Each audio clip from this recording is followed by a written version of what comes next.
हम सब ने बचपन से सुना है कि या तो शमशान या फिर कब्रिस्तान, मौत के बाद हर लाश का ठिकाना यही हुआ करता है और यही परंपरा भी रही है। लेकिन जैसे बाकी दुनिया बदलते वक्त के साथ तरक्की कर रही है, उसकी सोच बदल रही है, तो जाहिर है क्रिमिनल्स भी कहाँ पीछे रहने वाले हैं। बस इसीलिए तो fridge, cooker, bed box, septic tank, ईंट भट्टी और तंदूर से होते हुए अब बात ड्रम तक जा पहुंची है। करीब 5 महीने पहले की बात है जब पहली बार मेरठ से एक नीले ड्रम की खौफनाक कहानी सामने आई। उस नीले ड्रम ने ऐसी दहशत फैलाई कि देश भर के पतियों की नींद हराम हो गई। सौरभ नाम का एक पति उस ड्रम से बाहर के आया, तब हर पति के चेहरे से मानो मुस्कान ही गायब हो गई थी। जी हाँ, पति को मारकर उसकी लाश ड्रम में पैक करने वाली उस पत्नी का नाम भी मुस्कान ही था। हालांकि मेरठ का सौरभ, या यूं कहें कि सौरभ की लाश जिस नीले ड्रम के बाहर निकली, उस ड्रम को तो पूरे देश ने देखा, लेकिन ड्रम के अंदर से सौरभ को बाहर निकलते कोई नहीं देख पाया। लेकिन अब ये कमी भी पूरी हो गई है। दरअसल मेरठ से 250 किलोमीटर दूर राजस्थान के अलवर में उसी बदनाम नीले ड्रम से एक और पति की लाश बाहर निकली है। नमस्कार, मैं हूं पूर्णिमा शुक्ला और आप देख रहे हैं 24 न्यूज के खास पेशकश ड्रम ने उगली लाश। जी हां, एक बार फिर ड्रम से एक और पति की लाश सामने आई है। चूंकि लाश बेहद खराब हालात में है, इसलिए उसकी तस्वीर तो नहीं दिखाई जा सकती, पर जिन कपड़ों में लाश को लपेटकर ड्रम में पैक किया गया था, ड्रम का ढक्कन खुलने के बाद उन कपड़ों को बाहर निकालते कैमरों ने जरूर देखा। मरने वाला हंसराज उर्फ सूरज था। उसकी पत्नी सुनीता ने अपने प्रेमी मकान मालिक जितेंद्र के साथ मिलकर इस खौफनाक हत्याकांड को अंजाम दिया। नीले ड्रम ने जब लाश उगली तो पूरे इलाके में सनसनी फैल गई। लेकिन इस कत्ल की खौफनाक कहानी किसी चश्मदीद या आरोपियों ने नहीं, बल्कि बेरहमी से कत्ल किए गए शख्स के 8 साल के मासूम बेटे ने खुद पुलिस को सुनाई। उसने बताया कि कैसे उसकी मां सुनीता ने मकान मालिक जितेंद्र के साथ मिलकर उसके पिता हंसराज को मौत के घाट उतार दिया। बच्चे की गवाही ने इस गुनाह की सारी परतें खोलकर रख दी और सच सामने आ गया। दरअसल ये मामला है राजस्थान के अलवर जिले का, जहां खैरथल तिजारा इलाका है। उसी इलाके में आदर्श कॉलोनी में मौजूद एक घर के मालिक का नाम है राजेश। राजेश एक प्रॉपर्टी डीलर भी है और ईंट भट्टे का कारोबार भी करता है। आपको बता दें कि इस कहानी की शुरुआत रविवार यानी 17 अगस्त को शुरू होती है। घर से लोकल पुलिस को एक फोन जाता है। सूचना मिलते ही पुलिस की टीम फौरन मौके पर पहुंचती है। वहीं पुलिस की गाड़ियां देख अब आसपास के लोग भी राजेश के घर के बाहर इकट्ठा होने लगते हैं। थोड़ी ही देर में अब पुलिस उस मकान की छत पर मौजूद थी। छत पर कुल 2 नीले ड्रम रखे हुए थे, जबकि छत पर ही नीले रंग की ही पानी की एक टंकी भी थी। जब पुलिस की टीम छत पर पहुंची तब भी तेज बदबू आ रही थी, इसलिए सभी ने अपने मुंह और नाक को ढक के रखा था। अब पुलिस के इशारे पर एक शख्स सबसे पहले बीच में रखे एक ड्रम का ढक्कन हटाता है। ढक्कन हटाते ही बदबू और तेज हो जाती है। अब वो ड्रम के अंदर हाथ डालकर कुछ बाहर खींचता है। दरअसल वो कोई कपड़ा था।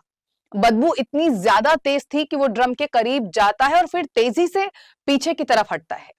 कपड़ा बाहर निकालने के बाद अब वो ड्रम के अंदर झांकता है और छत पर मौजूद पुलिस वालों को बताता है कि अंदर अब कुछ और नहीं, बस एक लाश है।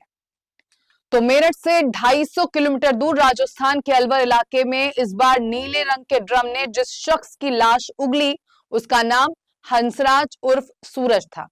इत्तेफाक की बात है कि सूरज उसी छत पर किराए के कमरे में अपनी पत्नी और 3 बच्चों के साथ रहता था।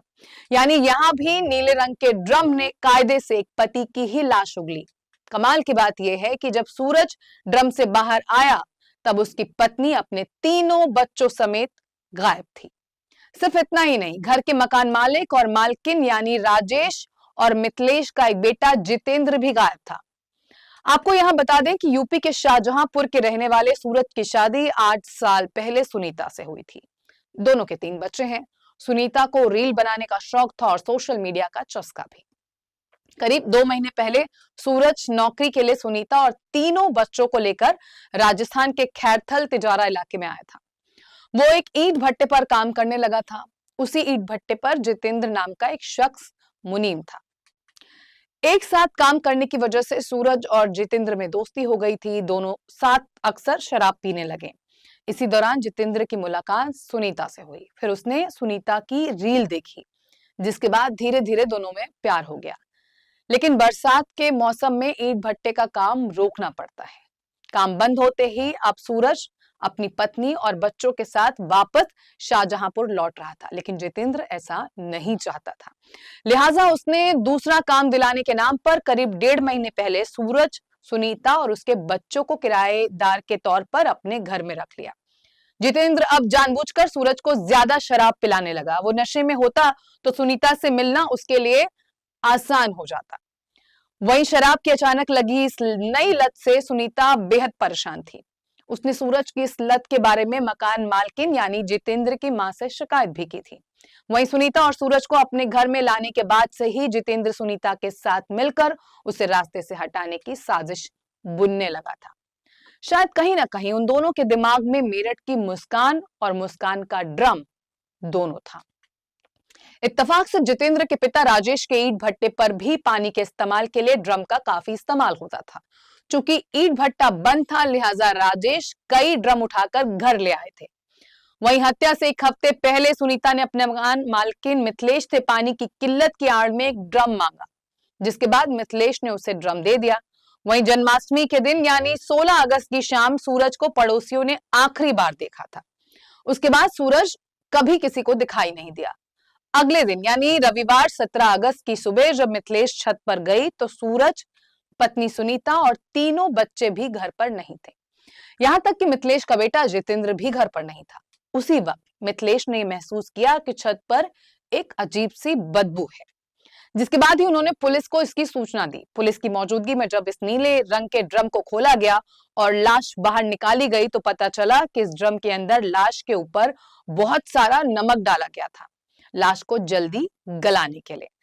हालांकि मुस्कान के उलट इस ड्रम में सूरज की लाश मुश्किल से 20 से 24 घंटे ही रही होगी, लेकिन नमक और तेज उमस की वजह से लाश जल्दी गलनी शुरू हो गई।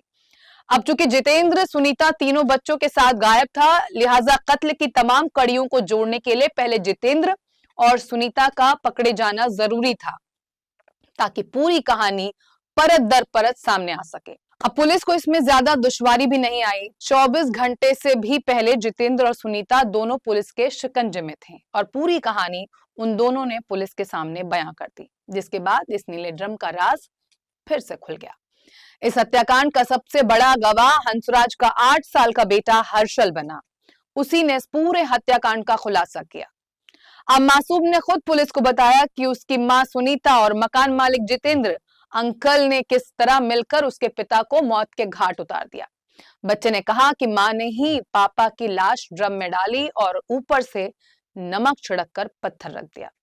हर्षल ने पुलिस को बताया कि वारदात वाली रात पापा, मम्मी और अंकल जितेंद्र के साथ बैठकर शराब पी रहे थे। इस दौरान मम्मी ने 2 पैग लिए, जबकि पापा और अंकल ज्यादा पी रहे थे।